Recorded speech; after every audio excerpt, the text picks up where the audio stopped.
Halo semua, karena ada permintaan dari Marcelinus Rizky untuk menjelaskan siapa anak-anak Allah yang mengambil istri anak-anak manusia, jadi saya buatkan video ini. Nah, saya tahu teman-teman pasti pada bingung melihat judul yang saya gunakan pada video ini. Jadi saya mau jawab dulu pertanyaan teman-teman tentang judul video ini sebelum teman-teman ngambil kesimpulan kecepatan dan kasih komentar. Apa yang teman-teman tahu tentang arti kata Allah yang ada di Alkitab selama ini belum tentu tepat. Jadi buang dulu pengertian kamu selama ini tentang kata Allah yang ada di Alkitab. Kita mulai dari nol ya. Pada video ini, saya akan banyak memberikan ayat yang saya kutip dari Alkitab terjemahan Lai. Dan saya hanya akan memberikan informasi tentang latar belakang ayat yang saya kutip bila diperlukan. Dan pada akhirnya, saya akan memberikan kesempatan untuk teman-teman yang mengambil kesimpulan sendiri. Apa arti kata Allah yang ada di Alkitab? Sambil teman-teman nonton video ini sampai habis, tetap pertanyakan apa arti kata Allah yang ada di Alkitab. Setelah selesai, baru ambil kesimpulan dan komentar. Oke, kita mulai aja ya.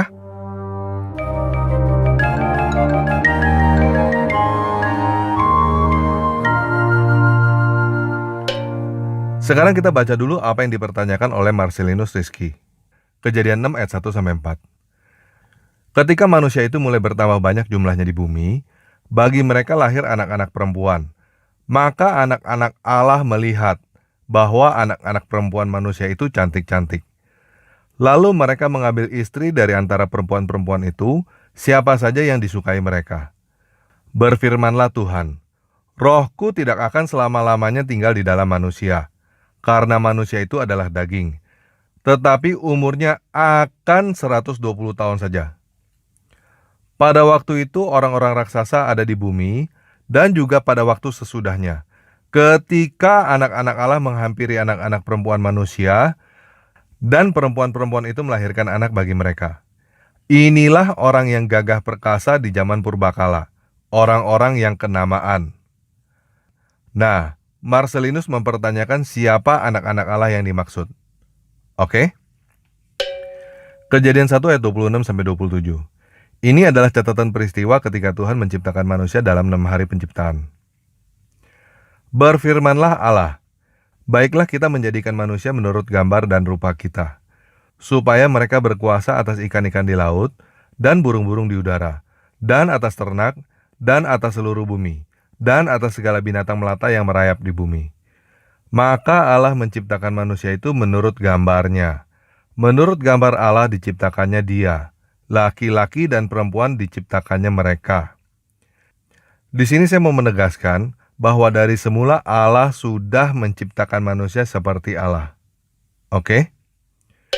Kejadian 3 ayat 4-5. Ini adalah catatan peristiwa ketika ular membujuk Hawa untuk makan buah terlarang.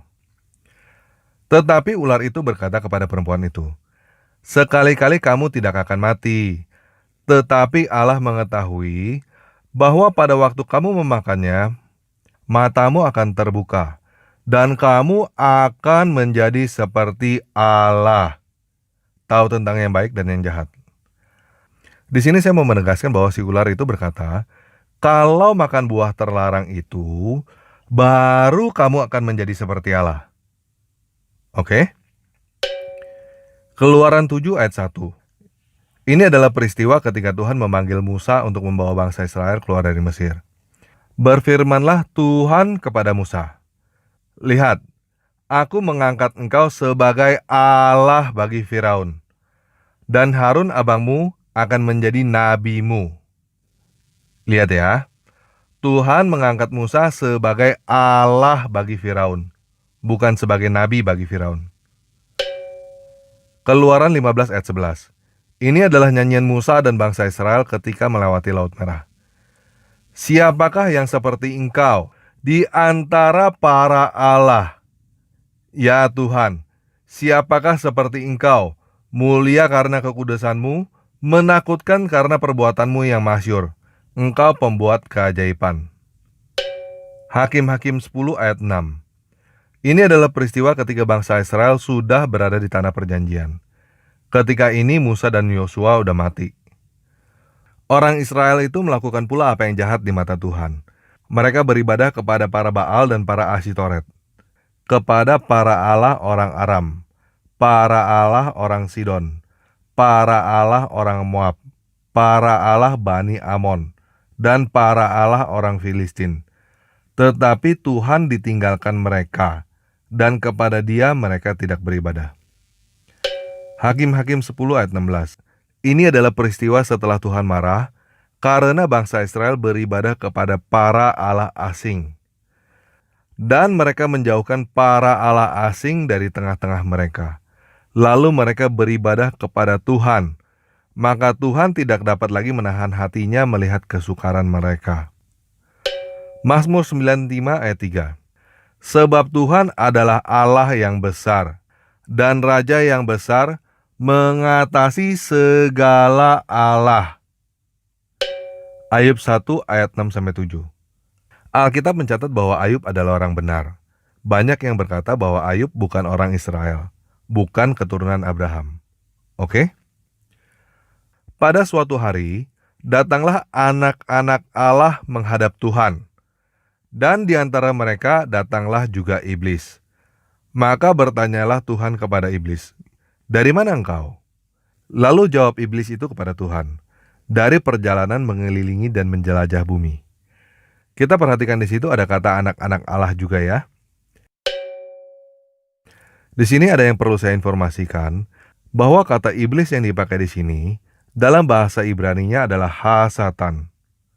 Arti kata hasatan secara literal adalah penentang, dan tidak selalu harus makhluk halus. Supaya lebih jelasnya begini, ketika Pilpres kemarin, Jokowi dan Prabowo bertarung. Hasatannya Jokowi adalah Prabowo. Hasatannya Prabowo adalah Jokowi. Sekarang, Jokowi dan Prabowo sudah bekerja sama di dalam pemerintahan. Jadi mereka sudah bukan lagi hasatan satu sama lainnya. Paham ya? Di dalam perjanjian baru, ada 3 kata berbeda yang terjemahannya sudah tercampur aduk, yaitu Satanas, Diabolos, dan Diamones. Secara literal, Satanas artinya penentang, seperti yang tadi saya jelaskan dalam bahasa Ibrani. Diabolos artinya pemfitnah. Diamones artinya jin. Oke? Nah, ada banyak teman-teman yang bertanya tentang Lucifer. Saya mau jawab begini. Nama Lucifer sebenarnya nggak ada di dalam bahasa asli Alkitab. Nama pemimpin para jin yang ada di dalam perjanjian baru adalah Beelzebul. Di dalam perjanjian lama disebut Baal. Oke? Kita lanjut ya. Yohanes 5 ayat 18. Sebab itu orang-orang Yahudi lebih berusaha lagi untuk membunuhnya. Maksudnya membunuh Yesus. Bukan saja karena ia meniadakan hari Sabat, tetapi juga karena ia mengatakan bahwa Allah adalah Bapanya sendiri. Dan dengan demikian, menyamakan dirinya dengan Allah. Yohanes 10 ayat 33-36. Jawab orang-orang Yahudi itu, "Bukan karena suatu pekerjaan baik maka kami mau melempari engkau, melainkan karena engkau menghujat Allah. Dan karena engkau, sekalipun hanya seorang manusia saja, menyamakan dirimu dengan Allah." Kata Yesus kepada mereka, "Tidakkah ada tertulis dalam kitab Taurat kamu, Aku telah berfirman kamu adalah Allah?" Jikalau mereka kepada siapa firman itu disampaikan disebut Allah, sedang kitab suci tidak dapat dibatalkan, masihkah kamu berkata kepada Dia yang dikuduskan oleh Bapa dan yang telah diutusnya ke dalam dunia, engkau menghujat Allah, karena aku telah berkata aku anak Allah? Jadi bahasa sederhananya Yesus berkata begini, Taurat berkata bahwa kamu adalah Allah. Kenapa kamu berkata aku menghujat Allah ketika aku berkata aku adalah anak Allah? Paham ya? Ini Yesus sedang mengutip ayat yang ada di dalam perjanjian lama. Kita lihat ya ayat yang dikutip Yesus. Mazmur 82 ayat 1. Ini adalah pembukaan ayat yang dikutip oleh Yesus. Mazmur Asaf. Allah berdiri dalam sidang ilahi. Di antara para Allah ia menghakimi. Kita lihat ya. Di antara para Allah.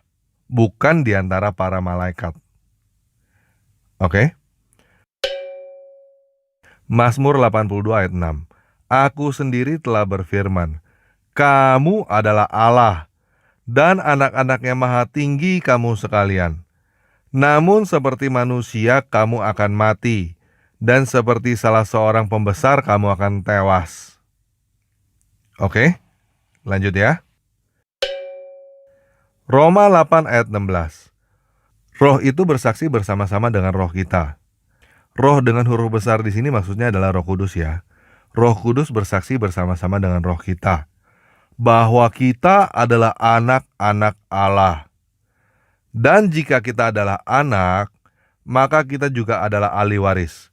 Maksudnya, orang-orang yang berhak menerima janji-janji Allah, yang akan menerimanya bersama-sama dengan Kristus, yaitu jika kita menderita bersama-sama dengan Dia, supaya kita juga dipermuliakan bersama-sama dengan Dia.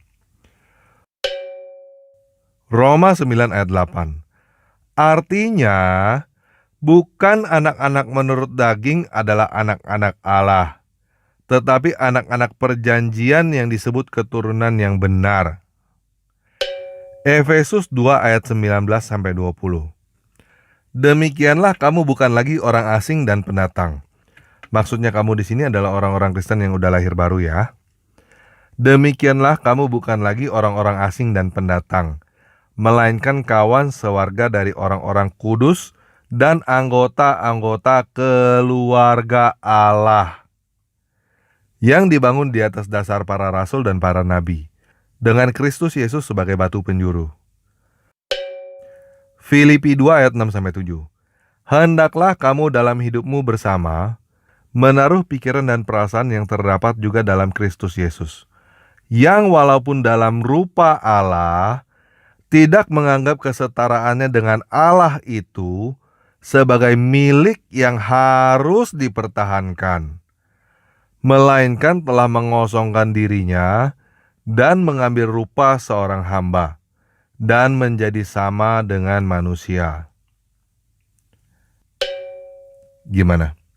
Udah mulai paham belum apa arti kata Allah yang ada di Alkitab? Nama Tuhan? Jelas bukan ya? Apa artinya Allah? Yuk, ini ayat terakhir yang ingin saya bagikan. Markus 12 ayat 29. Jawab Yesus, hukum yang terutama ialah, dengarlah hai orang Israel, Tuhan Allah kita, Tuhan itu Esa. Perhatikan di situ ya. Tuhan itu Esa, bukan Allah itu Esa. Oke?